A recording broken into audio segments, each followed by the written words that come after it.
नमस्कार दोस्तों, स्वागत है आपका दृष्टि न्यूज़ पर। दोस्तों, जैसा कि आपको पता है कि 3 जनवरी को प्लांट ऑपरेटर शेगेड का रिजल्ट आरसीआरबी द्वारा घोषित कर दिया गया था और हमने उसका मतलब इन्होंने जो 3 पीडीएफ अपलोड की थी उसका भी वीडियो बनाया था और जिनका सिलेक्शन हुआ है उनको भी हमने बधाई दी थी मॉर्निंग में। और हमारे साथ जो जुड़े लोग हैं उनका सिलेक्शन हुआ था, उनको एक अलग से ट्रिब्यूट करके हमने वीडियो बनाया था। लेकिन दोस्तों, हमने एक चीज़ नोटिस की है कि जो भी हम अभी 1-2 दिन में वीडियो अपलोड कर रहे हैं तो बहुत सारे लोगों के बहुत सारे कमेंट्स आ रखे हैं नीचे, ठीक है। तो उसमें से हम 3-4 कमेंट ले रहे हैं जो सबसे ज़्यादा पूछे जाने वाले सवाल हैं, वही मेनली हम ले रहे हैं। तो और हमें उम्मीद है कि अगर हम आपका मतलब जो भी डाउट है उसमें थोड़ा भी अगर उसको क्लियर कर पाए तो इस वीडियो बनाने का हमारा जो उद्देश्य है वो सफल होगा, ठीक है। 1-2 चीज़ें और हम आपको बताएंगे अभी बीच में। बाकी अब चलते हैं सबसे पहले बिना वक्त जाए किए अपने पहले सवाल की तरफ। देखिए, ये पूछा है महेश कुमार मीणा जी ने। सर, एसटी का कट ऑफ 80 है और मेरे भी 80 नंबर आए हैं पर फाइनल लिस्ट में नाम नहीं है। तो अब चेक करते हैं महेश कुमार मीणा जी ऐसा क्यों हुआ है। तो देखिए दोस्तों, हम आ गए हैं आरसीआरबी की वेबसाइट पर। अब रिजल्ट की तरफ चलते हैं।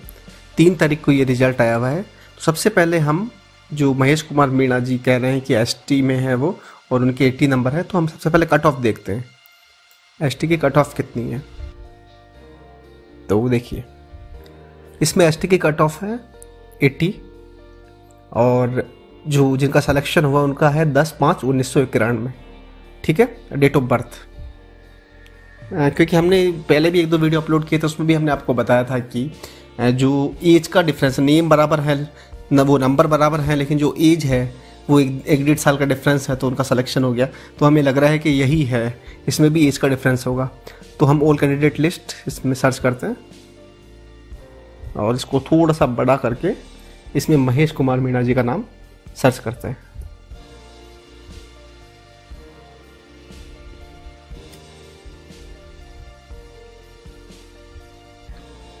महेश कुमार मीणा, देखिए ये महेश कुमार मीणा, ठीक है। देखिए, इनके भी 80 नंबर हैं, लेकिन इनकी डेट ऑफ बर्थ है 17/4/92, ठीक है। तो ये साफ साफ यहाँ मतलब है कि इनका सिलेक्शन, इनके नंबर बराबर आए हैं, ये टॉपर हैं, लेकिन इनका सिलेक्शन इसलिए नहीं हुआ क्योंकि ये 1 साल छोटे हैं, ठीक है। इनकी डेट ऑफ बर्थ देखिए 17/4/92 और जिनका सिलेक्शन हुआ है उनकी है 10/5/1991, ठीक है। और केवल ये एज के कारण इनको ये सिलेक्शन इनका नहीं हुआ है, ठीक है। तो ठीक है महेश कुमार मीणा जी, ये केवल एज के 1 साल छोटे होने के कारण सिलेक्शन नहीं हो पाया और इसमें हम कुछ कर भी नहीं सकते, ठीक है। अगर नंबर कम है तो हम ये कर सकते हैं कि और मेहनत करेंगे, लेकिन आप तो टॉपर हैं, ठीक है।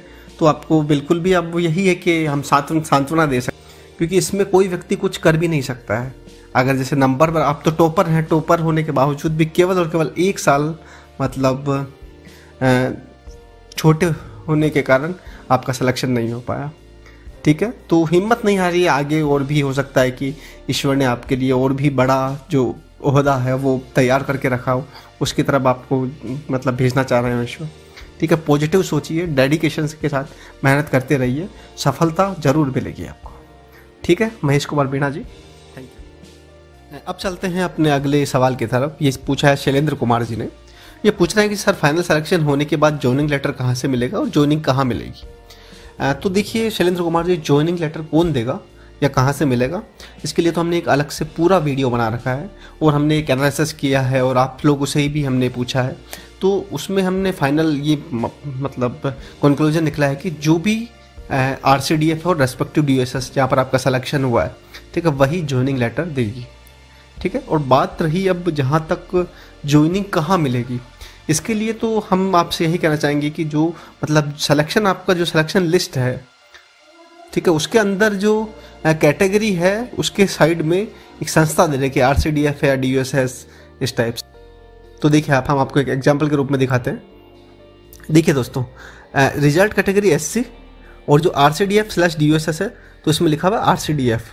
तो आप जो रिजल्ट आया उस PDF में देखेंगे तो यहाँ पर जो जैसे इसमें RCDF लिखा हुआ है वैसे रेस्पेक्टिव जो भी DUSS है, ठीक है, वहाँ पर उनका अलग अलग नाम है।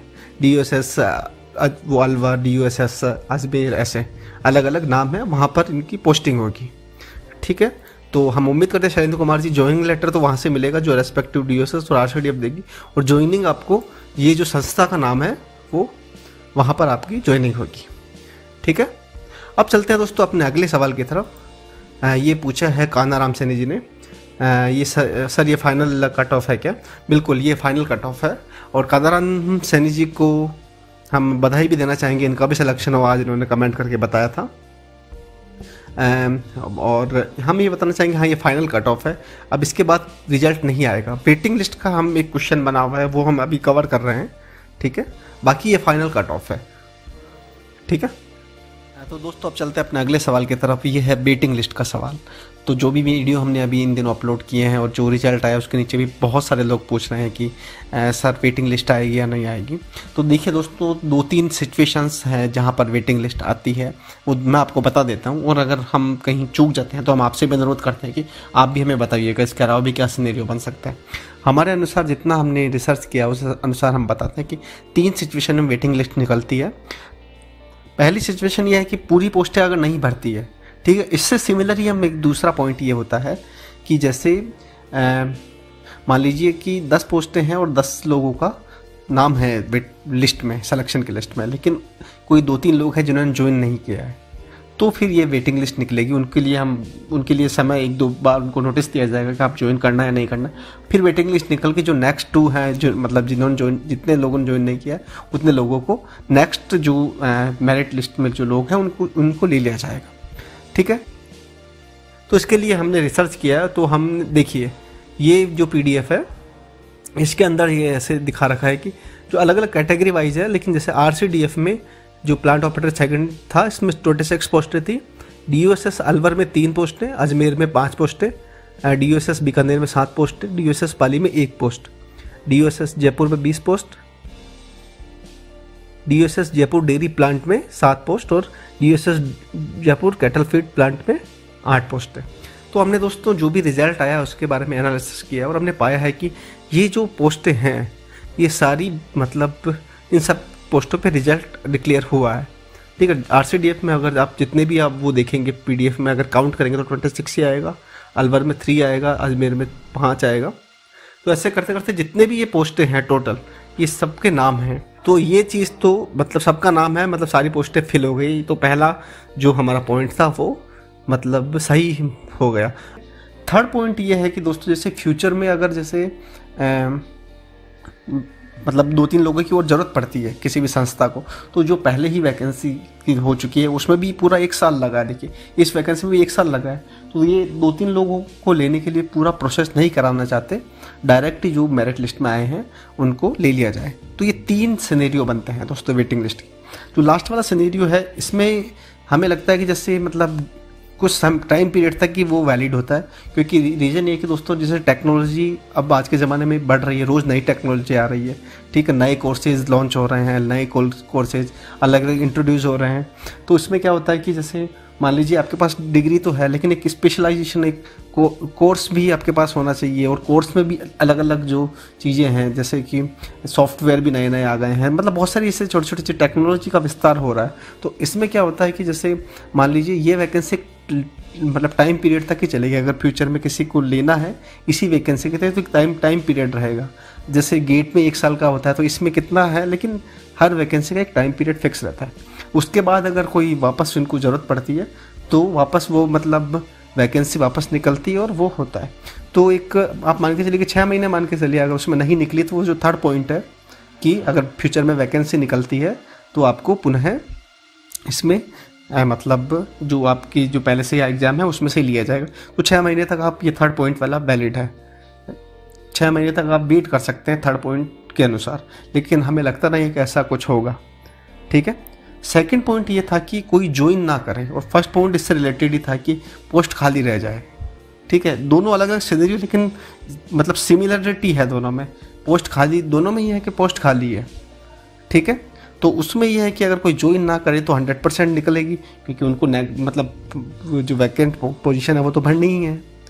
ठीक है, अगर सब ने ज्वाइन किया है और सब अच्छे से काम कर रहे हैं, और एक सिनेरियो जैसे सेकंड पॉइंट का सेकंड ए अगर मान लीजिए किसी ने ज्वाइन किया, 6 महीने काम किया और छोड़ दिया, ठीक है, तो फिर ये RCDF या जो भी रेस्पेक्टिव जो संस्था है DUSS, उस पर डिपेंड करता है कि वो वापस वो मतलब वैकेंट पोस्ट को भरेगी या नहीं भरेगी। ठीक है, ये चीज़ है। तो वेटिंग लिस्ट अगर हम ओवरऑल इस पूरी जो बात है इसका हम कंक्लूजन निकालें तो हमारे हिसाब से दोस्तों 70-30% के चांसेज है। 70% नहीं आएगी, 30% आ सकती है। ठीक है, और बाकी 1-2 चीज़ें यहाँ पर हम और कहना चाहेंगे कि जैसे जो हमें लगता है वो हमने बताया है। ठीक है, बाकी कुछ लोग मतलब यहाँ पर आकर के थोड़े से हाइपर हो रहे हैं, मैं नाम नहीं लूँगा, कमेंट्स में आप जाकर के देख सकते हैं, हाइपर हो रहे हैं और बोल रहे हैं कि मतलब ये पागल हैं दृष्टि न्यूज़ वाले, तो ये नहीं बताएंगे वो नहीं। मतलब अगर आपका सिलेक्शन नहीं हुआ है तो आप थोड़ा सा, सबसे बड़ा ये चीज़ होती है दोस्तों पेशेंस रखने वाली चीज़। ठीक है, जब अच्छा होता है, जब आप सफल होते हैं तो आप बहुत अच्छे से बात करते हैं, सब कुछ करते हैं। अगर आपका सिलेक्शन नहीं होता है, ठीक है, तो आप उस समय आपको नम्र रहना है दोस्तों। ठीक है, उस समय आपको पेशेंस नहीं खोना है। ठीक है, क्योंकि मैं मानता हूँ कि एक सफल, एक लंबी जो मतलब एक समय से जो आप जिस चीज़ का वेट करते हैं, अगर उस वो में सिलेक्शन नहीं हो, ठीक है, तो आप पेशेंस खो सकते हैं। तो आपको पेशेंस नहीं खोना है दोस्तों। जो हमने जो पहला जो ये था हमारा क्वेश्चन, ठीक है, जो कि महेश कुमार मीणा जी का है, इनसे ज़्यादा दुख किसको होगा आज की डेट में, आप ये बताइए। आपके तो मान लीजिए, मतलब मैं उनका नाम नहीं ले रहा हूँ जिन्होंने कमेंट किया, उनके 78 नंबर है, वो मेरिट गई है 80 पे। ठीक है, अब महेश कुमार मीणा जी का मतलब उनका सबसे बड़ा दुख है ना, वो तो टॉपर है फिर भी सिलेक्शन नहीं हुआ। अगर वेटिंग लिस्ट निकलती भी है, ठीक है, और एक पोस्ट पे लेना होगा तो पहले महेश कुमार मीणा जी का सिलेक्शन होगा। ठीक है, क्योंकि इनके भी 80 नंबर है, और भी अगर 80 है किसी के और केवल एज के कारण उनका नहीं हुआ है तो पहले वो उन लोगों का सिलेक्शन होगा। ठीक है, तो ये चीज़ है, तो पेशेंस नहीं खोना आपको। नहीं हुआ तो अगली वैकेंसी के लिए तैयारी करेंगे, हो सकता है इससे बड़ी पोस्ट आपके लिए मतलब ईश्वर ने वैकेंट कर रखी हो। ठीक है, बाकी जो भी व्यक्ति ये देख रहे हैं, अगर नए हैं इस चैनल पे तो आप कृपया इस चैनल को सब्सक्राइब कर सकते हैं, और आपको लगता है कि भविष्य में चैनल आपको कुछ दे सकता है, कुछ कर सकता है, तो सब्सक्राइब करिए और इस वीडियो को लाइक करिए। ठीक है, थैंक यू।